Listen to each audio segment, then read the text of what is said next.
Wonderful. Thank you everyone for the time, for your time and welcome. Time zone neutral introduction.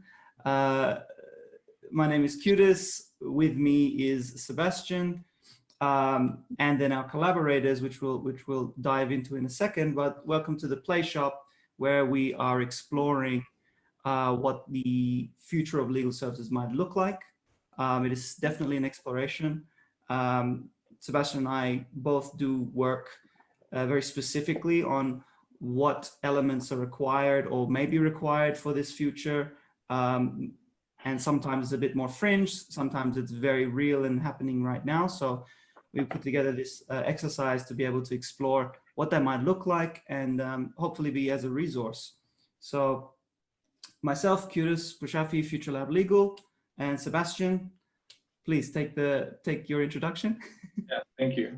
Sebastion Hartmann, I'm based in Germany, near Frankfurt in Wiesbaden, and I'm heading global technology strategy for KPMG, and yeah, delighted to be here as well. Wonderful. And I might say also that Future Lab Legal is a relatively new business that looks at the legal industry as a whole and takes a very holistic view and approaches it from learning and solutions angles. So with that holistic view, we then look at essentially the solutions are found in the gaps, essentially, is what we're trying to say. So, you know, it's broader than just legal services. It looks at legal tech, it looks at legal education, and then how it's regulated as well. And we will touch on that later on in this workshop, but yeah, just a brief intro there. And then if we can introduce our lovely collaborators who've been so kind as to join us. Sebastion, please take the lead there. Okay, ladies first, of course. So we have with us Lena. She's co-founder of This is Legal Design, co-editor-in-chief of Handelsblatt's journal Rethinking Law, and a ton of other initiatives that I can't even name, I think. She's from Berlin.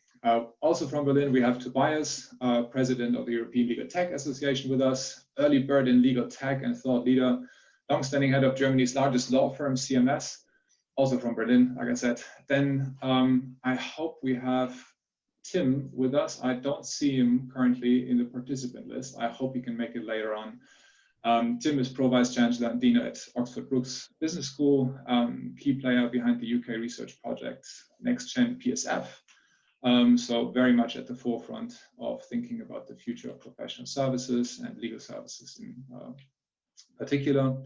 We also have Marcus with us, Managing Director and General Manager of ECLA, European Company Lawyers Association. He's a lawyer, innovator in the legal services space and from Brussels. We also have Sam, Associate Director at Plexus, a well-known Australian firm at the forefront of legal transformation, automation, and solution thinking, podcast host and author, and distinguished fellow at the Center for Legal Innovation in Sydney. And Stefan, part of my global technology strategy team at KPMG, and my very close partner in crime when it comes to thinking about the future of professional services. Thank you everyone for joining us today. Really great to have you here. Fantastic. Thank you so much. And thank you for the wonderful introductions, Sebastion. Always delivered very smoothly. So just a quick purpose, exploration of how law firms will change is what we're looking at. What are the new ingredients for legal services? We've already introduced ourselves. My apologies for not making this frame visible earlier, but we've done that now. So what we'll do is we'll kick off by exploring, doing a quick poll activity. All right, so I'm just going to move the screen here. I'm going to look here. So what we'll do is we'll spend a few minutes exploring what we might think the needs are for change in legal services. They can be subtle, they can be broad, they can be technical, or they can be, you know, perhaps more cultural or human related, soft skill related, hard skill related, lots of different possibilities here. So I'll open the floor here, or perhaps we go one by one. If anyone has any suggestions, again, of course, Lena and Stefan, feel free to start writing your own ideas, and then anyone who adds any more. Yeah, Stefan, I think we can use the chat pane as well. You know, just type away. We'll make sure that it shows up on the Miro board. Yes. There should be a chat there. So Start I will. right away.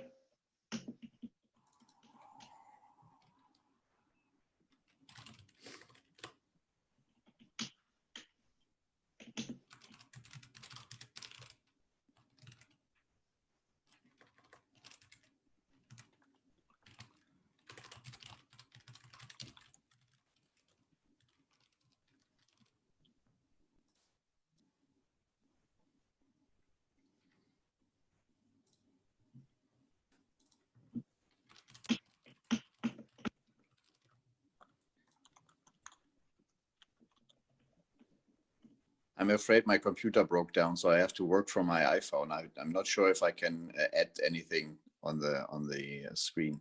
But your voice is great, Tobias. So just let us know what we should write for you. That's great. Thank you very much. I think a culture shift is something that I would really want to stress out as well, and also a structural change in terms of managing law firms. Mm-hmm. Maybe you can even make this too, huh? Yeah. Structural change and new management playbook. Yeah. That's great. Thank you. Okay. Lots of good content streaming in here. Pricing, transformation of roles. I had that one as well. Technology as a cooperational driver, data standards. Participation desire of junior staff. I think that's also one that's very closely linked to new roles, structural change, and how we manage the firm. Please also add alternative business models. Okay. Okay, just added that. Thank you.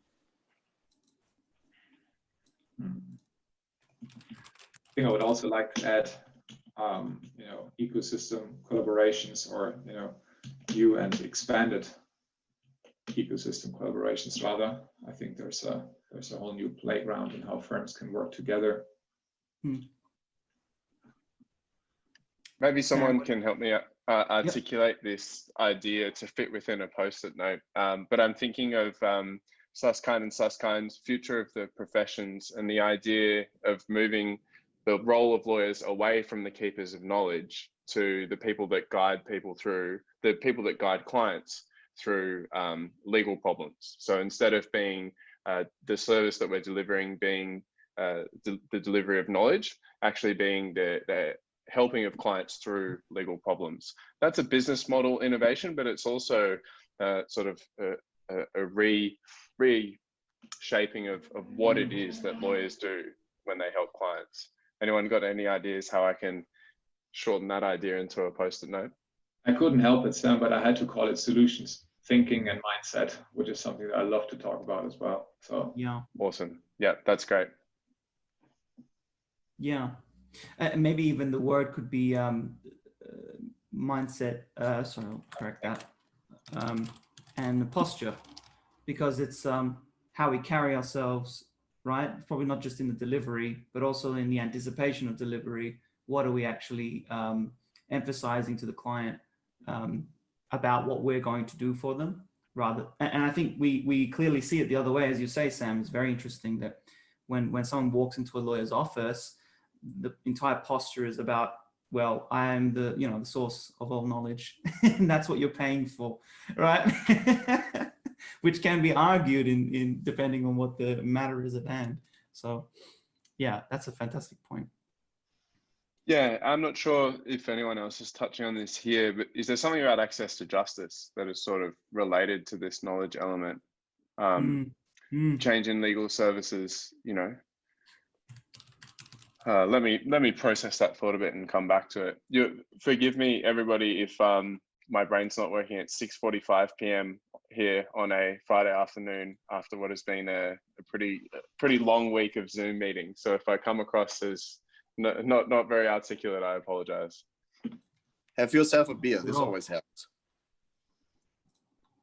I think you're making a lot of sense, to be honest, Sam. The access to justice one, it might be if I read into what you're maybe talking about is sustainability and its integration into the core operation of a firm or a core purpose of a firm. So if a firm is to be sustainable, it needs to take into account the entire market in which it works in, and access to justice becomes part of that. Sustainability means people can actually use what they're doing. They're not perhaps only going for top corporations as clients, because then that puts into question the entire process, the entire system, right? If there's so many people slipping through the gaps, and tell me if I'm wrong here, Sam, if I'm off the beaten path here, but because there's so many people slipping through the gaps, then it really does call on the legal service providers to consider how are they servicing this massive gap that exists, and can their existing system function efficiently enough to actually service all of these additional people, whether it's a price point or just sheer volume. Is that fair? Sure. Yeah, definitely. Yeah. I would like to add to that a term that is rarely used, access to law, because I think it's also about making legal services available to maybe clients and other firms or one's own business that aren't necessarily, that then don't necessarily need to go via a legal department or a legal service firm because they have the access through technical opportunities that, technical and regulatory opportunities, like where the law is codified and publicly accessible. So, you know, with very little effort, you can interpret what the rule might be in that particular circumstance. That's fascinating. I think another one will be the emergence of digital marketing for legal services and new ways of developing business. I think that is definitely something that needs to change. If you talk to any business development or marketing department in a law firm, they're very tired of writing tenders, and they would love to see their law firm or their partnership develop a great online website that attracts their ideal client. So I think that's a big change that we need to see in legal services. So I guess digital marketing and business development would be my card. Okay. Great. Good. I think we have a really good collection here. I don't think we need to fill it to the very last post-it. I think it's a pretty wide-ranging picture already, and I'm pretty sure we'll come back to most of these points during the workshop again. Yes. So it's fantastic. I really like the things that have come through. So you suggest we go for the voting? Let's do a bit of voting. Okay. So, sorry, Marcus. Yeah, oh, sorry. I just wanted to add maybe another idea, and maybe you can help me out as you did with Sam. It's an idea I have in my mind, bringing up internationalization again. Normally, internationalization is something we put on post-its for like 50 years now, and everyone says, come on, there is no internationalization anymore. But I think we have a little bit of an area of contrast here, because we have internationalization on one hand, and on the other hand, we have this efforts to de-globalize kind of, which is also affecting the industry in the legal sphere, and especially talking from a European perspective, and especially looking into the legal tech market. We have the problem in Europe that we have a broad variety of solution providers which are bound with their jurisdictions and their language, which is a national boundary, which maybe can be solved in the future as well. So it is an old term, internationalization, but maybe it's still something I would like to put on this list here. And this multi-jurisdictional, that's right. Yeah, if that's okay, I take the license to say that. As I was telling Sebastion as well before, the entire platform of negotiating the new normal is about system change. And one of the biggest things that we've seen in some of the work that we've done earlier this year is lawyers come together centered on theme rather than place, and that really brings to life this concept of multi-jurisdictional. The fact that there can be collaboration across jurisdictions, and we see from some of corporate growth how much a in-house lawyer must look at laws from various countries or the effects of the company's decisions, whether it's supply chain or who they're selling to or who they're buying from, the rules actually cross multiple jurisdictions. So in effect, we're getting there, and it's fantastic that you've put it that way, that it used to be called internationalization. I never heard that before, but globalization I had. So fantastic, thank you. All right, are there any other ones before we go to the voting? I want to give time and space. No, doesn't look like it. Great, perfect. So we'll just do a quick voting exercise, and if, again, friends who don't have access to the board, please just use audio to say what we're going to do is actually, sorry, what we're going to do is 45 seconds, 5 votes per person. And so it might actually be a bit longer, but if before we start the timer, if we could get the individuals, Marcus, Tobias, Sam, your 5 votes are the top ones, and then the 4 of us will also run a 45-second sprint to make a quick vote on the other ones too. So I'll give you guys I'll give you guys a couple of minutes, but throw out very quickly what you feel like would get one of your votes. Yeah, so business, are you happy for me to jump in and give you 5? Yes, please. Yeah, so business models, career paths, Sorry, 1 second. access, that's right. One moment. I realized we moved the frame, so I need to reset this. Give me 1 moment. And this is the wonder of technology. Okay, give me 1 moment. We're gonna go here. We are processing the results. Okay, maybe what we'll do is then just put green dots. Thank you. That seems like will be the most straightforward way of doing it. So thank you for that, Stefan. All right. Go ahead, Sam. Keep going, Sam. Okay, so yeah, business models, new career paths and roles, pricing, digital client experiences. Sorry, that's 4, isn't it? Technology embedded in our services. It's on the far left. I was just setting that up now again. I was getting worried there because I was about to just pick only the ones that I'd suggested. I thought that'd be poor form. All right, so we've got this. Okay, it should be fine. 1 there, 1 there, 1 there, 1 there, and 1 there. Okay, thank you, Sam. Perhaps Marcus or Tobias? Yeah, you can. I think Tobias is still on mute. If you wanted to go first. I'd like to go. Cultural shift, business models, structural change, the regulatory issue, regulatory constraints, and ownership of firms. Okay.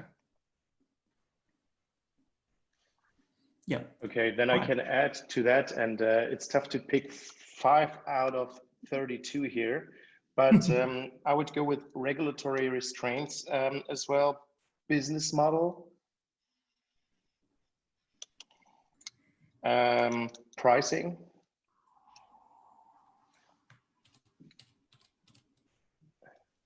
I would say digital first, but maybe we put this on structural change because it's a little bit more broad, and we can maybe add this there as well.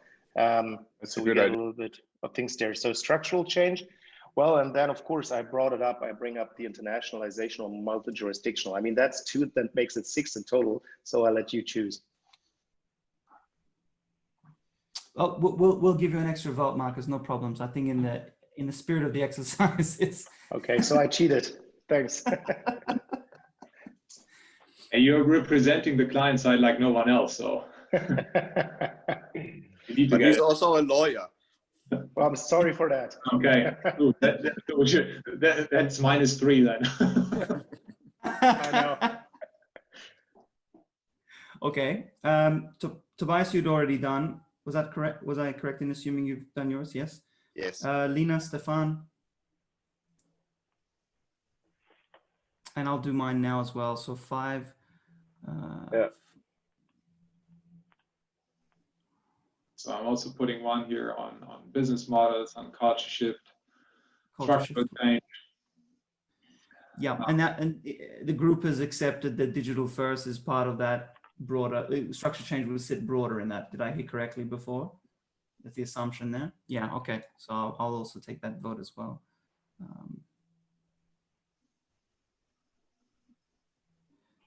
I think we'll probably subsume pricing on the business models as well. I feel 100%. like we might find that a few of these will end up overlapping. And is that in, is this the alternative business models, or is there another place who's referring business models? I'm just trying to find it myself. Is it this one here? Alternative business models? I was looking at the top row in the middle, business models with all the green dots in it. Yeah, I would assume that alternative business models and business models is quite the same, or there's a huge overlap in anyway. Sure. Very dominant theme here. Cultural shift. I think I got one more. Technology. Sure.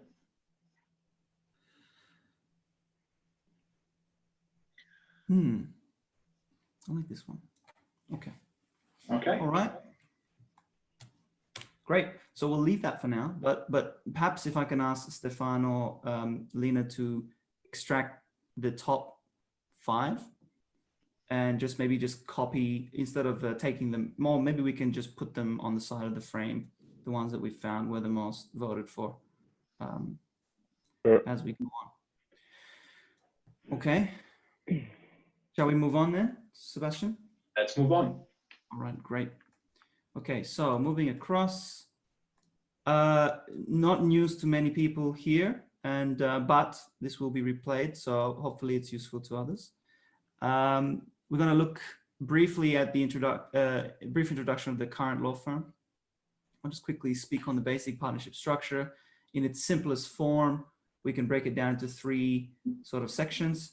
We have a management layer at the top, managing equity partners, people who really make the decisions for the rest of the firm. We have the verticals, which are, separated by particular disciplines, so family law, or sometimes silos, essentially, what we like to avoid, but different areas of practice. And then we have an administrative layer, which usually makes up reception, administration, paralegals, people who support the core function of legal service delivery. And traditionally, this basic partnership structure then grows in size and scale, and the size and scale is generally represented as more people and bigger buildings, or more prestigious buildings. So we create hierarchy, we create a pyramid type scheme with our labor. We leverage labor, and then of course we aspire to the biggest building in town next to all of the other large corporate clients. So that's a brief explanation, a very crude explanation of where we are right now with the partnership structure. Sebastian, feel free to move on with the management layer of that from that perspective. So what you see below with current law firm is a model that we borrowed from Professor Markus Kreuzer.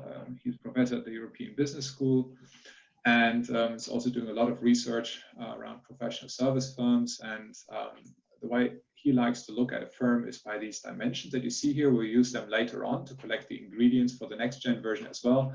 But here, just as a very, very quick recap, what the current law firm model looks like. I think Quddus explained it already really well when it comes to the strategic ambition, being the biggest law firm in the most prestigious building sums it up quite often. We also like to hear the term being a trusted advisor of clients. I think there's no law firm that wouldn't subscribe to being that. That's also reflected here on the client side. It's very much about leveraging relationships, personal relationships, very often fostered over the years. And interestingly requiring, sorry to interrupt, interestingly requiring physical proximity. Like the handshake itself is not only symbolic, but almost literal in terms of what we believe client services look like right now. Exactly. Come to the office, shake the hand. Yeah, absolutely. So on the people and culture aspect, I think you hit a couple of great points already. Law firm being very much determined by its competencies, its capabilities in various areas of the law. those legal verticals that make up really what the firm looks like.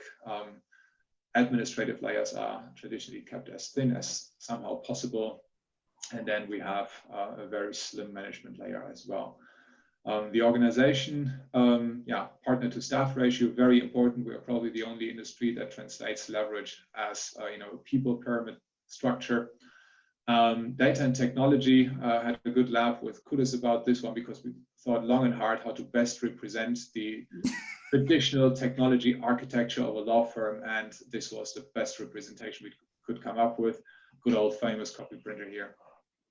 And and then the economic model of the law firm, of course, as you might be able to guess or know anyways, mostly comprised out of cost for personnel, bit of capital leases, bit of technology, bit of overhead, and then ideally also a large share in profits.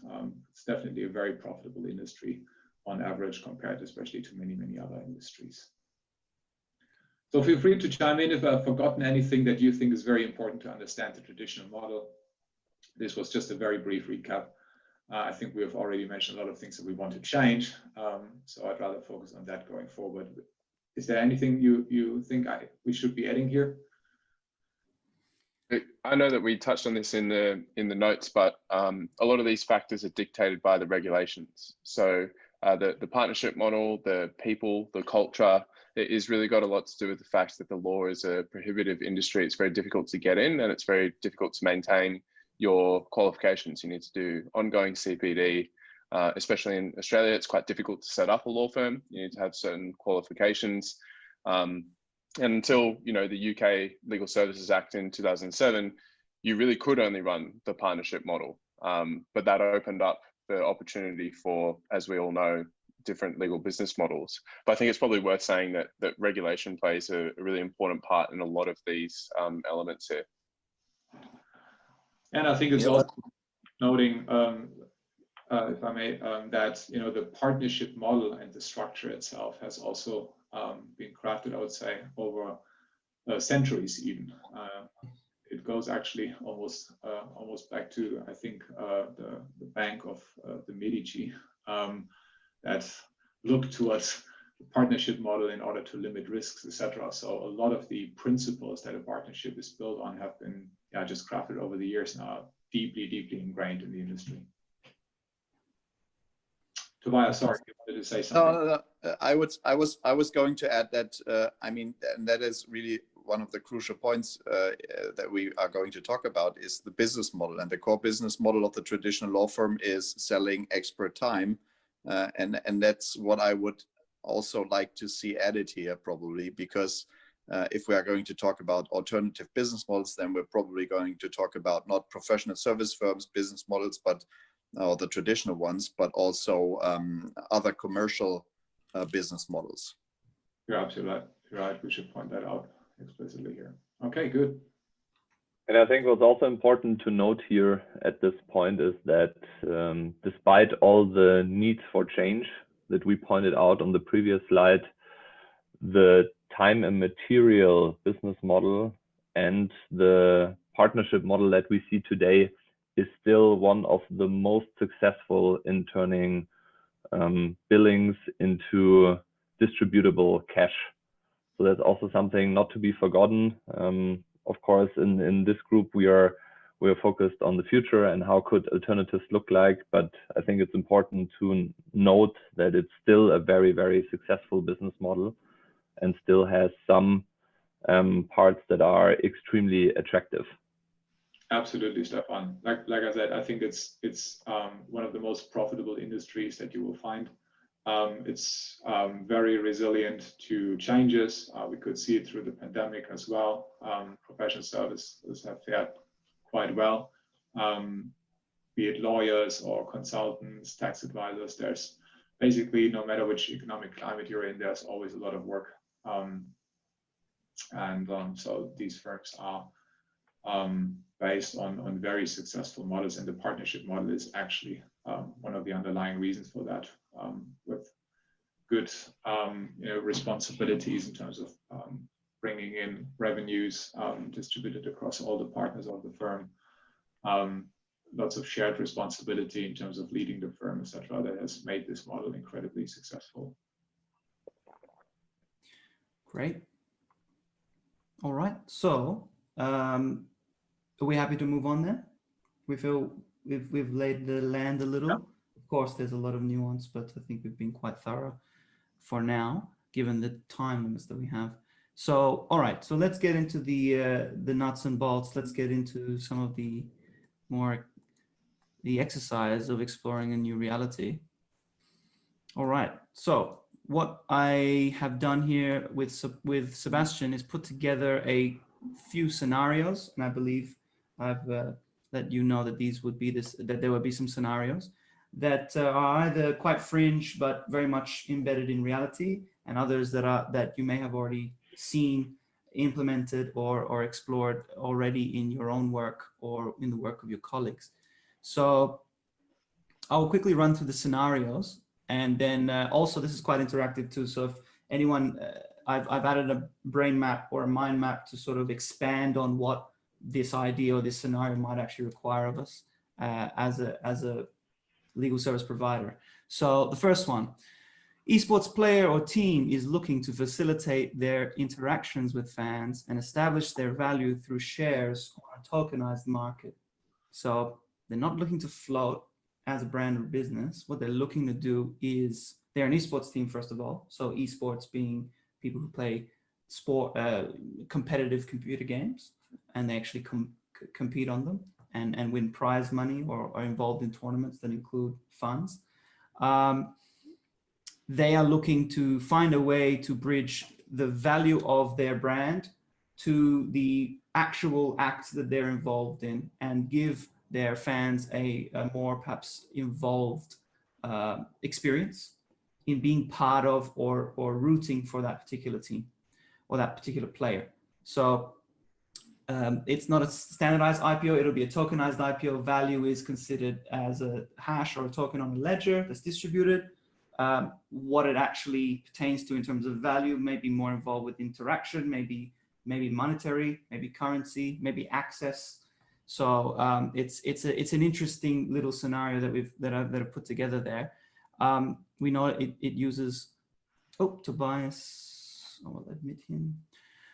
Ledger technology, attributing the correct value incentive to the hash, like what is the value that we're going to give them, understanding the value chain of esports. You know, the more captive the audience, the more invested, the more value there is there in terms of whether it results in buying merchandise, a loyal fan base, which results in a very good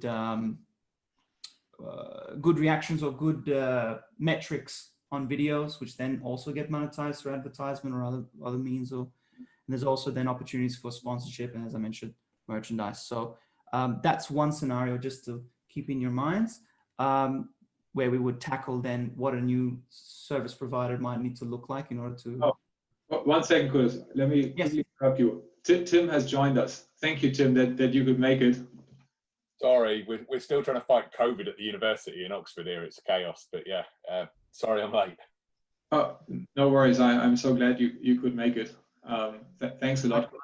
Likewise.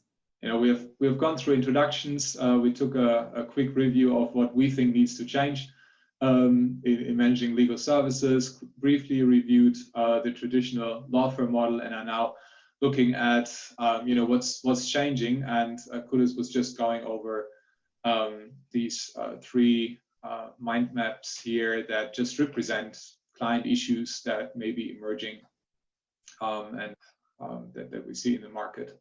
It could be interesting and might have implications also for the legal service providers that want to address needs like that. So Quddus, please go ahead. Just thank you. Yeah, thank you, and thank you, Tim, for making it. And as you mentioned, it's also for firms looking to see what markets do exist, what markets are emerging. You know, what are we tapping into? What will become dominant players in the future as well? So okay, so the second scenario is legal operations. And the example is this e-discovery capabilities. At the moment, most of that is outsourced by companies that tap into the economies of scale to do this, add volume and charge for it, and have made the process efficient. But with the advancement of technology and computational power, firms may be looking at, or a client may be looking at, or a firm may be looking at bringing legal operations such as e-discovery in-house and managing that. So just, some of the breakdowns there. What's the maximum volume achievable? If we do bring this in-house, how do we price it? What's the speed of it, the efficiency of it? How automated is it? How much manpower does it require? What comes before it? What comes after it? Process and workflow. When do we do this? And what things we need to prep and what things we need to do once the actual e-discovery has gone ahead. So that's another scenario. And the third one is a newly established financial center asks for Amazon for legal services. So, what does that even mean? Some of it is being given here as an example. So searchability, the ability to search for whatever that might be, whether it's a service or knowledge, efficient deliveries. So how does Amazon is essentially a logistics company. They do that very well. That's what gives them the advantage. Consumer rated. So they open themselves up to scrutiny by their clients and display that publicly and allow the marketplace to decide for itself what they would choose to do. And value driven. This is no longer about it's customer always wins. So it's like what does that actually look like if we were to set that up? So these are just three scenarios that I just want to keep top of mind as we go into collect the ingredients. But now we'll shift over to the right and just speak a bit more about some of the things that we've picked up along the way that we can look at. So Sebastion? Again, I think this is nothing new to this group here, but to just want to highlight that there is change in the market despite all the success of the traditional model and traditional industry. I think interesting was the IPO of DWF. That's why I just listed that here. The stock price is currently a bit down, which is also interesting to see for a number of reasons. Really good articles out there if you Google that. But I think the interesting point was mainly that they went public actually as a law firm because they wanted to raise money, and in a traditional model, there's actually almost practically no need to raise capital. So it is interesting that they did that, and their IPO was banking very much on international expansion, to your point earlier, Marcus, and on their connected services arm, which is very much about the newer legal services, legal operations topics, legal tech, legal project management. So very interesting that they did that. The big four, also worth mentioning, sorry, I had to put that one in.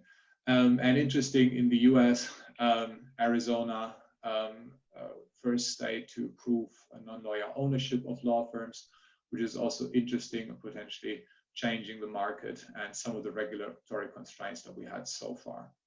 So I would like to move over to the right, where we have a nice representation of Susskind's Future of the Professions, which you referenced earlier, Sam, as well. Nice visual done by Bill Henderson, thought leader from the US. And I think it's really nice because it just shows a little bit both the traditional world of big law and smaller firms, but also this growing green zone here of law firms that sit in a different area of the market. You see at the bottom, the horizontal axis, you see the Susskind market evolution that Richard and Daniel described in their book, moving from bespoke services into standardized, systematized, productized, or even commoditized somewhere down the road. So I think probably that matrix needs to be updated by now. It's from 2014, so probably we have even more distinct groups that we can make out in the market. In any case, I think it shows that there is some movement. There's new players showing up. It's not just traditional law firms that are serving the need for legal services. And that obviously has implications of what those firms look like. And for that, I just took a bit of a step to the side, simply because I just love the representation. This here is a picture, a screenshot that I stole from the homepage of the Boston Consulting Group, big consulting firm, not a law firm, obviously, but nonetheless a professional services firm, which also operates in a partnership structure. So it has a lot of similarities with a law firm. But what I like about this picture is that you see at the Bottom left-hand corner, they call client-serving roles. Upper right-hand, business functions. You know, if it was a truly traditional consulting firm, they would, down there, they would have basically one bubble, which would just say consulting, because that's, in a traditional world, that's the client-serving role. But interestingly here, they have added a lot of other things that many firms would classify actually as business functions and back office support. You know, we're talking about design, knowledge and research, analytics and AI, technology and engineering, product management and business building. So you see that they really consider this to be an integral part of their client-facing delivery world, and not something that just keeps the lights blinking and the firm running, or professionals happy, or whatever you want to say a business function is for in the traditional context. So that's just something interesting that I wanted to point out, bit of a sidestep, like I said. And yeah, I think right now, I think from my side, this is it. I don't know, Quddus, if you'd like to say anything, esports revenue, just maybe as a highlight that this is actually a real example here. Yeah. In terms of, very brief point to just say, what is the market cap for esports globally? What is its projected growth, which is, I think, almost conservative, but really in terms of infrastructure building around it is probably the only thing slowing it down. There's no shortage of games. There's no shortage of people joining teams. There's no shortage of people streaming. So the attention that's brought to esports is multifaceted, and so with that perspective, sorry, yes. I think, what I find fascinating when you raise that, I think it's just an interesting client market example that's interesting to keep in mind, because if you think of the people who create value in esports and how that is done, to me, that's it's a subject or a topic that shows me that I'm old, simply because I'm not sure I fully get it, actually. And I was so surprised when I read earlier this year that David Beckham wants to take an esports team public. I just thought, okay, so we're not talking, I mean, this is not, they haven't produced a video game. This is just gamers, right?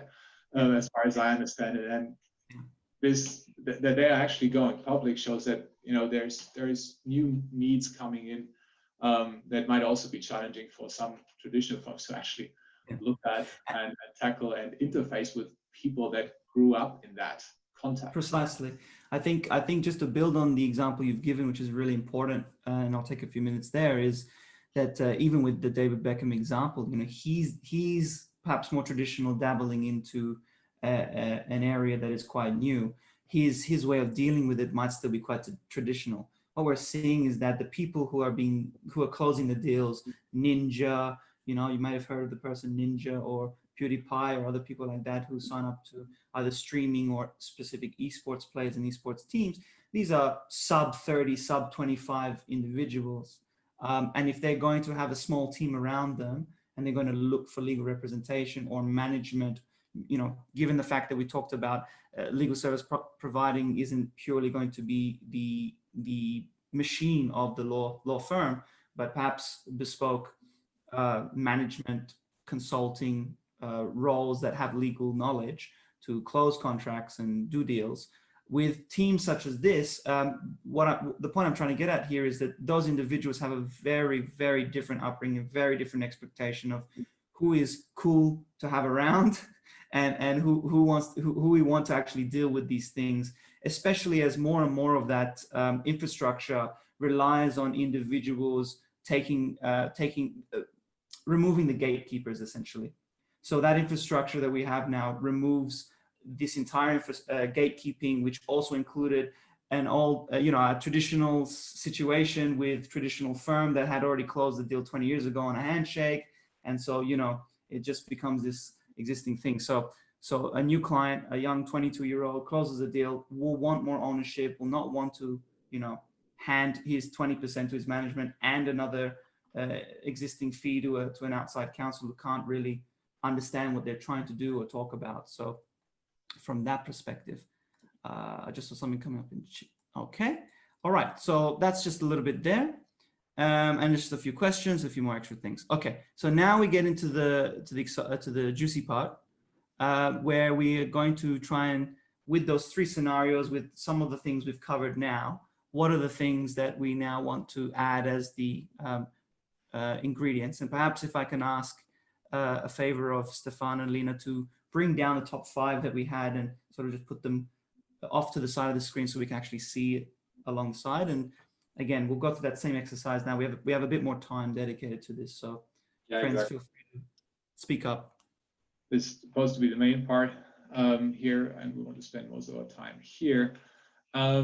Maybe as a quick recap for you, Tim, we used that framework also earlier to explain the traditional law firm model, and what we want to do here is really just collect, the things that we believe make up the next generation law firm going forward, clustered along those dimensions here, just as a framework. It's a framework that we borrowed from a colleague of you, Markus Kreuzer from the European Business School, and that we slightly modified through many discussions that Stefan and I had with Markus. And yeah, I think maybe we just go around our list of participants here and ask some questions about what do you think should show up on these post-its. What would you like to add? And then Quddus, Stefan, Lena, and I will start adding that. I think because we have asked Lena and Stefan to help us with adding that on the Miro board, maybe it would also be okay for one of them to start here and add a first couple of post-its so that you can help later on with adding as others speak. Lena, I don't know if it's okay for you right now if I call you out already. What are some of the things that you think should be on these post-its that make up the next generation law firm? Feel free to type away, or I can type for you as you speak. I'm happy to do that too. Lena? You're on mute. You've got to unmute. Hold on, I'll do that for you. Okay. Let's see if that works. I'm trying to press the unmute button. There we go. Can you hear me? Yes. Can you repeat that last sentence, Sebastion, please? No problem. I just wanted to ask you to go first and take a first step at some of these post-its, just if you have any thoughts that already come to mind, things that you think should make up the next generation law firm. I could imagine that, from your own background, you might have a couple of ideas of what's definitely needed to be a successful law firm in the future. Okay, so let me see. First of all, we need, if we say people and culture, I would say we need something that I also put to our face brainstorming at the top. I would say we need WeQ, so we need a more interdisciplinary approach. We need a more collaborative way of working with different disciplines outside of the mere legal sector. Then if we say we want to work collaboratively, then that also means that we co-create together with our clients. Yeah, I'm happy to. Could someone write for me, maybe? Yeah, okay, yes. because it's much easier then. Okay, then data and technology. We definitely need high quality data. We need professional service firms to understand that there's a need for high quality data in the future, because right now people are still looking a lot at just maintaining the status quo or optimizing the status quo, but we will need this data for future business models. And Lena, can you expand on that a little while we have you here? When you mention high quality data, in what context do you mean? We need data standards. We need to have a database on which we can rely to be of high quality and complete, and just as something that we can use to build new products or to draw conclusions from and learn from and understand our clients better and develop new business models. So we cannot do that if we have documents scattered all over that are named Scan 56, or we don't have like a central knowledge base, or yeah, it's a lot about making data, like collecting data, making data accessible, making yeah, and kind of building something on top of that data and coming up with new could I just jump in there? I think the crucial point is that law firms are essentially missing anything which comes near a data strategy. They have no idea. I agree to any point you said, but the umbrella of that would probably be a missing data strategy, and because nobody's really thought about data, which is probably the crucial data and knowledge are probably the crucial resources of the future law firm, and I'm not sure if anybody really has already set up a proper data strategy, thinking about where the data comes from, how it is transformed, and how it could be then transformed to knowledge, and then later on probably be transformed to solutions and productified, and all the high quality data or data quality comes within that, I think. Can I throw something else in as well? Because I think that it's really interesting that obviously this is about the next generation law firm. Yet when Sebastion kind of presented you, and you're talking about potentially the big four moving into law, there's challenger firms coming in, you've got others trying to take on different structures. So as much as it's interesting talking about the kind of the data strategy from the perspective of our firm, there's actually kind of some wider kind of sectoral challenges that exist here. So, I mean, the work that we've been doing in the kind of the research has been talking to, in the UK, the kind of the Law Society, SILEX and others about what standardization might look like in this respect. And then that opens challenges which are not just about the firm's strategy, but the strategy across the sector. And actually, when it does come down to data, the data that is on the client side is as important as the way that it's actually on the professional services firm side. So we've also been doing some work talking to general counsel in a number of kind of large companies about how their data is structured and the AI solutions that they're using and how they relate to the professional service firm that they use. And there's a massive disconnect here, because the law firms that we've engaged with kind of profess to co-produce their solutions, but they're co-producing solutions that are to the problems that they own in-house, perhaps. Whereas the general counsel don't feel that they're actually involved in any co-production of shared solutions.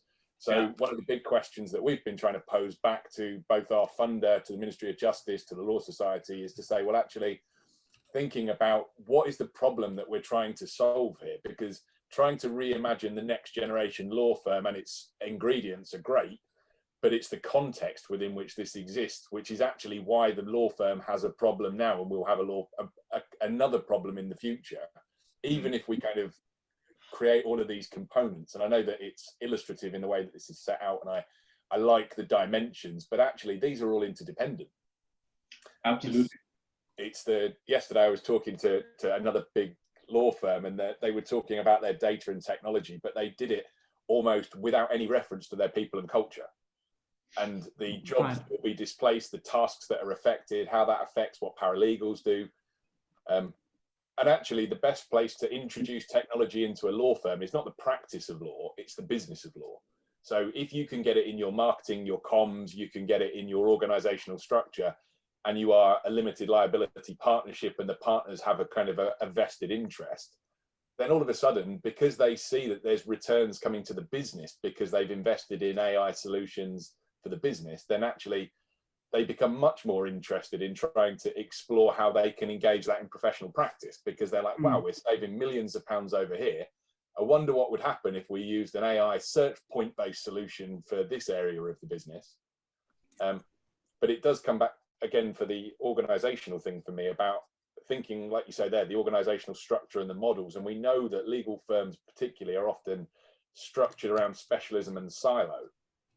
And that is not something that's easy to change, but how do you add that additional wrapper and layer onto that is something that, again, we've been talking to some law firms about through their their business model and using principles of business model innovation to change the way that they are organized and structured internally. I'll leave it there, sorry.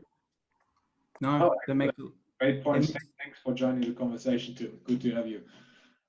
You know, one element I think that you probably also know is, I think this whole part about data standards that you raised. I think that was part or also point raised in this latest report for the state of AI and professional services in the UK.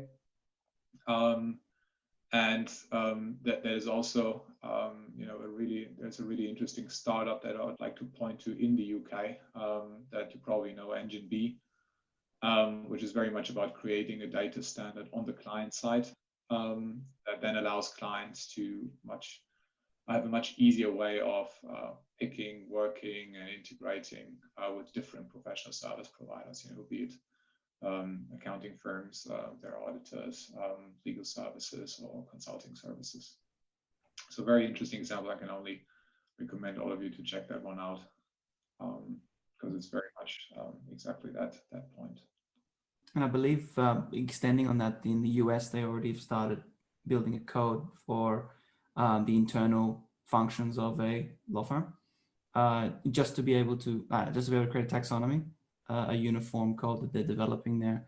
A friend of mine, Bill Meck, is actually involved in that. I think he chairs that committee, and he's actually then gone ahead on the side and developed software as well that actually then becomes a very interesting leverage point for fantastic oversight of how money is made in a traditional law firm partnership, based on the fact that we are able to create a taxonomy and label every single action and an element of the firm as it happens. So, but these are all great examples. I think that, thank you for highlighting, Tim, that, and I'm completely in agreement with you in this idea that everything needs to be done in context of the greater ecosystem, especially when something is being reimagined. So thankfully, what we have on the other slides also don't take away, do touch on that, because that's exactly the sort of flavor that we like to have. So, and what it also tells me is that we will probably need to continue this conversation as a group, perhaps beyond this session as well, which I would be very excited to organize and take ahead. Stefan. Yeah, sorry, go ahead. Perhaps give Stefan an option there to I think he's gone ahead and put some things in, but maybe if you can speak to one or two. Very much so. Very much so. Quddus. I've been listening on one ear and using the other half of my brain then to write down a couple of items. I did start also with the data and technology part, because I think there is quite some opportunity there. I do agree with Tobias that, yeah, the topic of data strategy obviously is a big point, but also when we looked at the poll results earlier, we saw that there was, I think, on the 5th position, a couple of items that scored 2 points. One of them being that technology is embedded more and more in what we deliver to our clients, and therefore it's ultimately essential to be able to cost technology first and foremost, but then secondly also to be able to price it. Because what we currently see, and that might not be as much of a challenge yet for law firms, but we do see that with quite a lot of our other professional services clients, that the second you substitute people with technology and you only rely on the time, not the material part of your revenue model, you pretty much substitute a revenue driver with a cost driver. So if you're not able to price out these costs and actually realize them with your clients, you're going to sit on a substantial, what's often called operating tail. So you can think about any application that you bring to a client and its initial investments, approximately 50 to 60% of the initial investment costs you will incur on an annual basis to operate that same application. So that means that on the one hand, we need to understand how to cost and price technology, but on the other hand, you also really need to ensure that you have strong portfolio management capabilities within your firm. And these ideally integrate on one side the client delivery, the services that you're providing to your client, but on the other side, integrate with the technology stack that you bring to a client side. I did also then incorporate a couple of other points, like a strong relationship between the information and technology organization and the business. So often IT has, or a department that's called IT can be a bit perceived as old-fashioned. If you look at literature, something that comes up is INT, information and technology. I think that also pronounces much more the importance of data in general and bridges to the use of technology. So I do think there is quite a couple of items there. I also did add under organization something that I was referring to interchangeability, and I don't know really how to phrase that properly, but I think what's important, and I heard that earlier to some extent also from Tim, is that we facilitate the skill of an individual to maximize the value contribution to a client. And that's something especially big firms often fail to do, because they have some sort of structure that keeps talent in a specific bucket and orients them towards a specific group of clients. Now, if you want to maximize the value for your clients, the value add, you need to ensure that skill-wise, the most suited person is brought to tackle a specific challenge that our client is facing. That means that any limitation to talent flowing from one bucket into another ultimately decreases the value add to your clients. And there is a couple of approaches of how to structure an organization so it's a bit more, or it allows this, maybe even this permeability, if you want to call it this way. But ultimately, it's important that we understand the skill profiles of individuals and are able to map them to the service landscape that we are delivering. And we might end up having then consulting people working more closely together with lawyers. I think we have seen first trials of that where law firms brought on project management resources with that distinct capability.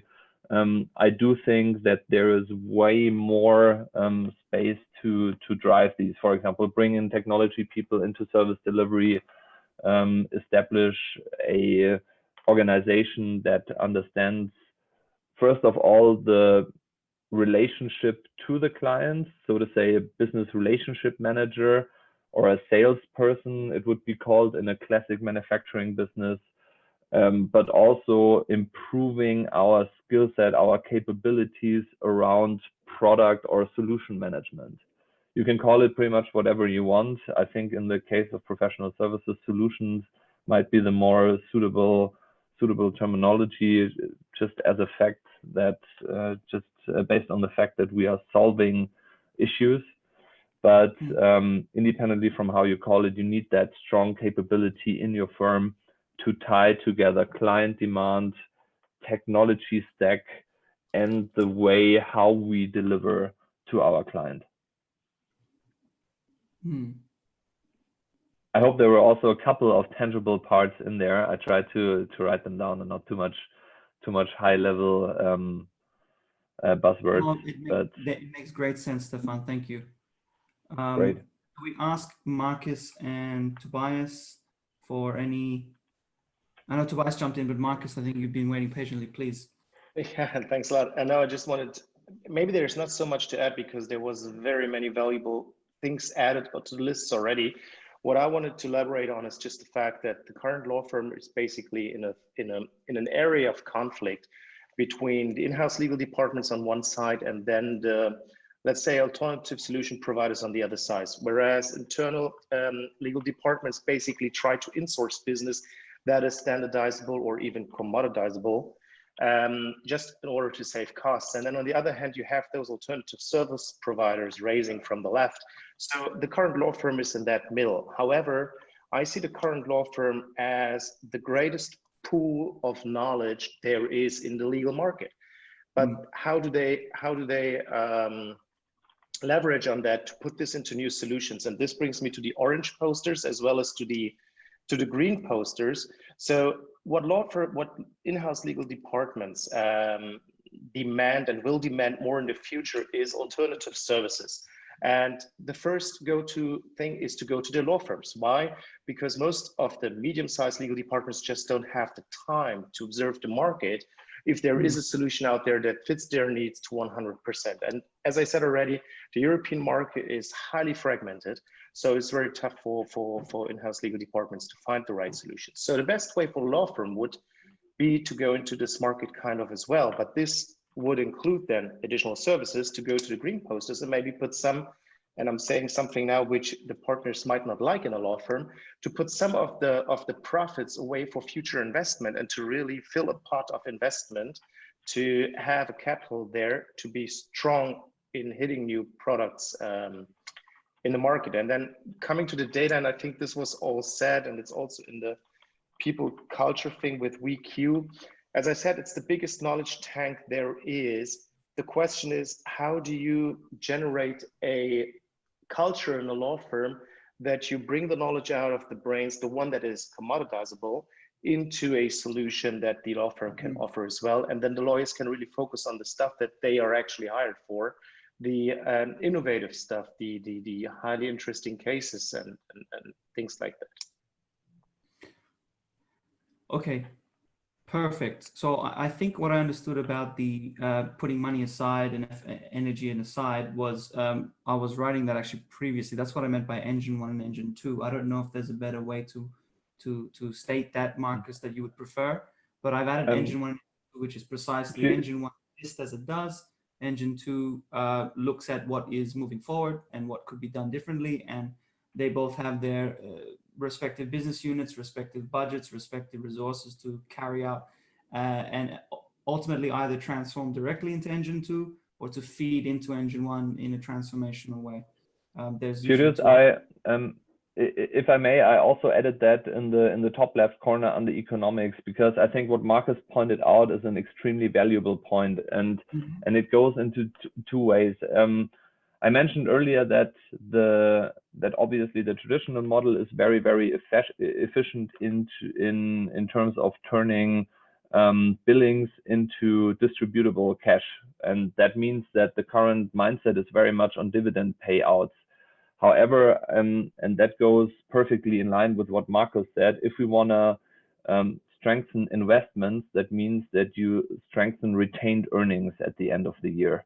And that ultimately means that you have to change your mindset away from the sheer focus on dividend payouts and a very short-term approach to tackling economics, and move that more towards a more sustainable firm value approach. However, that is fairly challenging. We do see that it poses some challenges. If you think about the IPO mentioned earlier, the preparation of an IPO to an extent that an investor would value the proposition put forward by the firm meant that they had to ramp up these retained earnings over quite a period of time in order to show that when you compare it to a normal business and you take the investor's perspective, it pretty much means if you're not retaining earnings, you don't have any clue about how to innovate, and that makes firms typically very unattractive. Now, when you look at professional services, it's the very opposite. The high dividend payouts, so to say, level out the lack of to retain earnings. But with increasing investments, as Marcus pointed out, with a desire to really ramp them up, you need to strengthen these retained earnings. If I could just piggyback on what Stefan's saying there and pull out an idea around proactivity as opposed to reactivity, which would be baked into law firm culture. And I think there's probably two key elements to that. The first is proactivity in designing services for clients, and that might be particularly relevant around changing regulatory framework, so helping clients prepare for that and productizing services in a proactive way. But also, Tim, to completely steal your point, and I don't know if you ever get people who fanboy over your writing, but I just read your article only 2 days ago, the most recent one from this year, and really enjoyed it. But I believe there was a point in there about having a proactive tech strategy as well, and making sure that you facilitate the adoption of AI by computerizing and then automating basic processes so that the firm itself is ready for future development. So I think proactivity is a theme that emerges for me that ties in a lot of these key points here. And it could be a cultural thing, but I think, Tim, as you alluded to, it probably actually stretches across all of these areas and ideas here as well. Is it fair to put that in the strategic ambition then as well? I've added in people and culture, proactive versus reactive posture. So I'll just add that here too as well. I think it's, chasing what needs to be done rather than waiting to be forced to do so, right? I think proactivity definitely is a topic that is a cross-sectional topic, which applies to probably all the categories. Because it is based in the culture, and it's based in the character of lawyers or the delivery of legal services itself, and the history of delivery of legal services, because that has practically been the business model was just based on clients having a problem or an issue and looking for somebody to solve it. Which is in itself then a reactive business model. Nonetheless, now client environment is changing, and legal departments are being, are looking for a transformation to becoming a business partner and becoming proactive business partners and strategists themselves, being forced by the management, which means that legal services providers also have to become more proactive themselves, because they have to foresee what the client topics and problems in the future could be, and where things are heading. And this stretches out through all the categories, I think. And I think for that, we need some sort of responsibility for innovation. So it has to be within the realm of what is asked of lawyers to actually do. You mean of the workforce? So is this just yes, because a lot of times they don't. I work with a lot of big law firms also, and the people we work with, they often don't feel like they're responsible for kind of driving this sort of change and making this change happen themselves. It's more like something coming from like top down that is kind of directed towards them, but they don't really feel like they're responsible or even enabled through budgets or changes made in the overall structure. So even if they feel responsible, sometimes they feel they're not able, so they it's not their turn to make a move, but maybe the people who can provide the resources, they need to start doing something. So until that isn't the case, they just lean back and say, I can't do anything anyways, even if I wanted to. But that is a problem which is inherent, which is deeply based in the firm's culture. Is that, first of all, partners of law firms usually think they should be responsible for driving all that, but essentially they are not enabled to do it. But they also do not feel that they could give away this, power of responsibility and decision making to other people, even people who might not be lawyers. And that is an essential problem of law firm structures and cultures so far, because they do have people that one partner at my former firm pointed out that he said that we were sitting in a car with 200 people, either sitting at the on the driver's seat or on the seat next to the driver, and everybody wanted to have a hand on the steering wheel, but nobody had a driver's license. And the ones with the driver's license were sitting in the back, shouting at the people in the front where to go. And I thought that was a nice picture. And this is but that is a problem that applies to basically all law firms, is because their partners deeply distrust people who are not lawyers, and they do not want to give any responsibility either to non-lawyers or even to decision-making groups within the partnerships. They want to take the decisions on their own, but they are not enabled to do that, and they don't feel that they are enabled, so they don't take any decisions at all, which makes these structures very inflexible. Yeah, there's an irony here in the sense that kind of legal professionals are there as advisors, yet they're really bad at taking advice. And I think that we've been talking to a lot of managing partners, and they all pretty much say universally the bit of the budget that they hate signing off is the tech, because it's the bit they don't understand. And actually, the other thing, and I like the conversation is really aligned, a lot of it, with exactly kind of the work that we've been doing, which is really reassuring apart from anything else. But it's trying to kind of almost get past the fact that we know that there's little incentive for some of those more long in the tooth senior partners to actually change the business model to invest. And so by the time then that they've gone, you've got the next cohort of long in the tooth coming through. And so someone's got to break the cycle. And I completely agree with the fact that what we need to do is we need people to be brought in who are credible.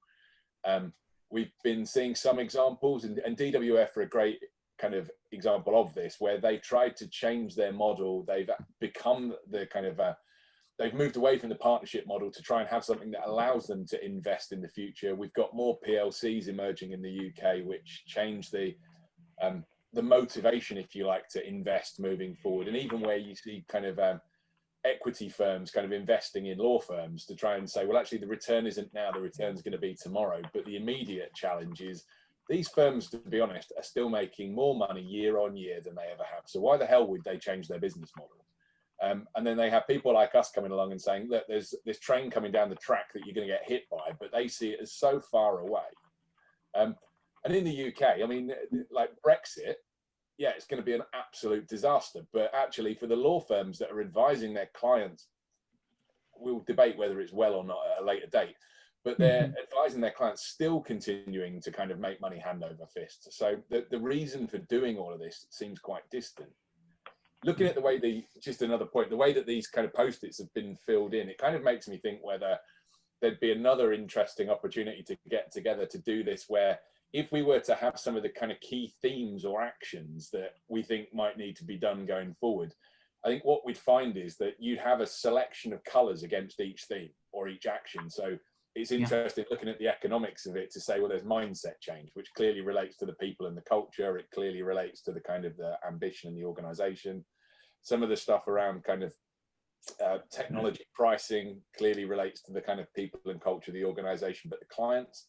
And it's the interdependence of these and trying to kind of map out where are the areas that perhaps you've got the most crossover that could be the most exciting areas to pick up, and do some kind of thought leadership work on bringing this together and trying to say, well, actually, in relation to that, that context, that external environment, the ecosystem, as a group, is there something that we can float out there and try and say, look, this is what needs to be done next. This is where the change could come from. Because it only takes a couple of firms to pick up on this. And I think I was talking to another group yesterday about the kind of billable hour model.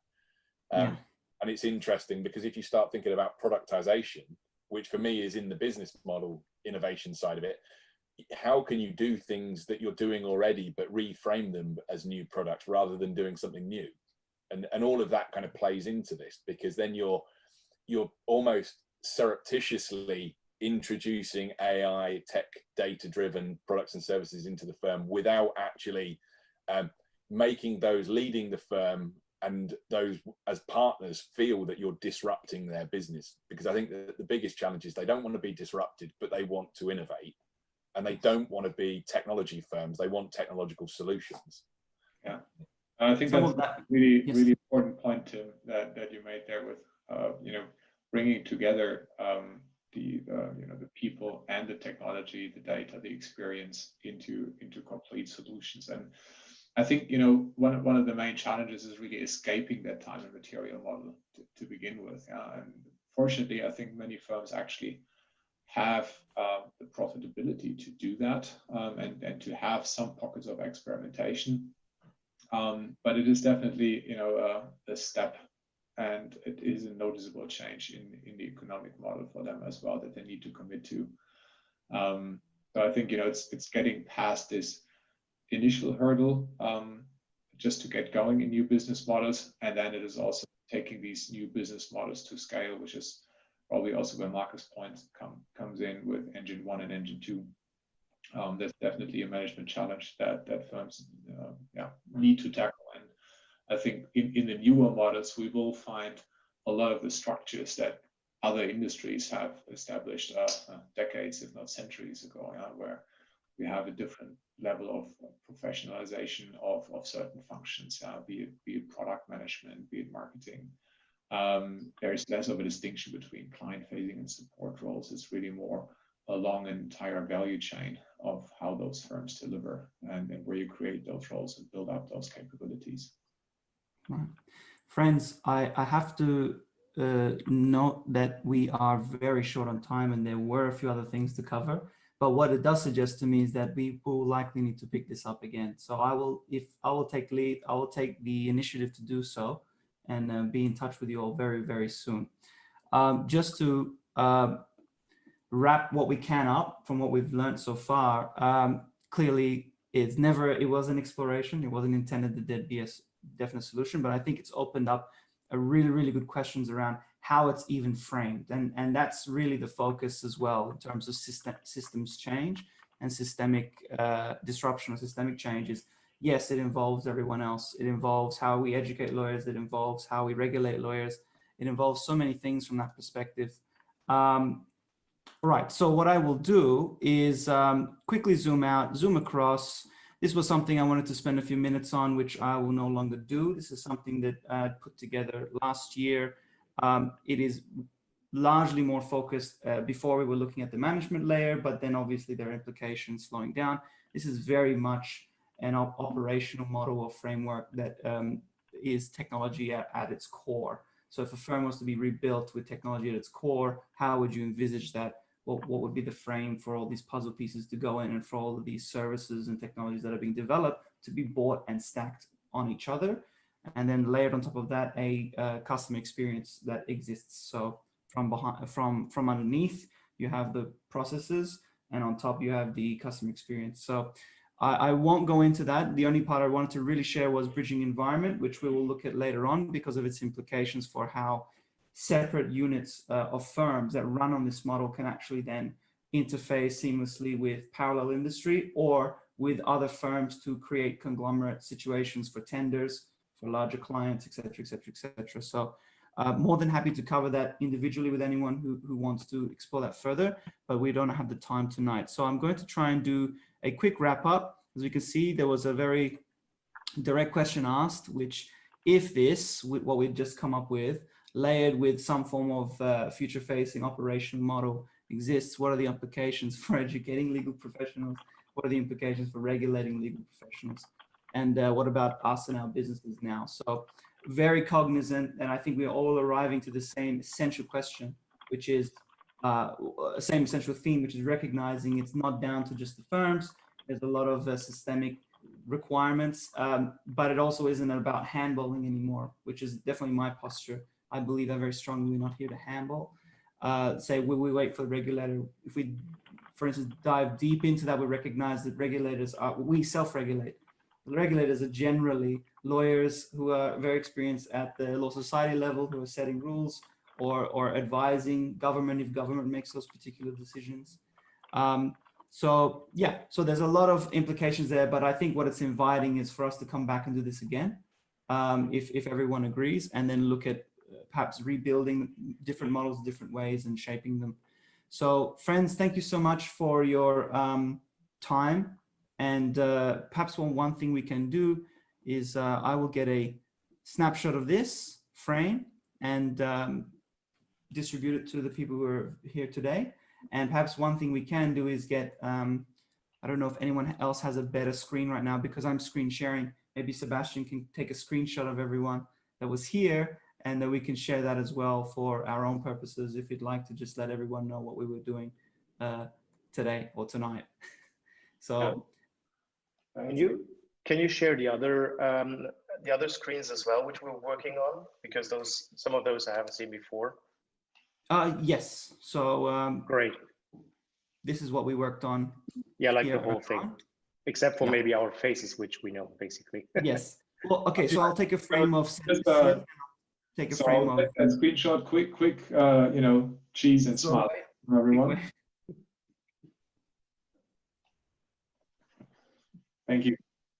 Thank you, Sebastion. Cheers, everyone. Thank you to our collaborators, and I'll be in touch. Thank you so much. Bye. Bye. Thanks a lot. Thank you. Happy weekend, everyone. Bye-bye. Have a good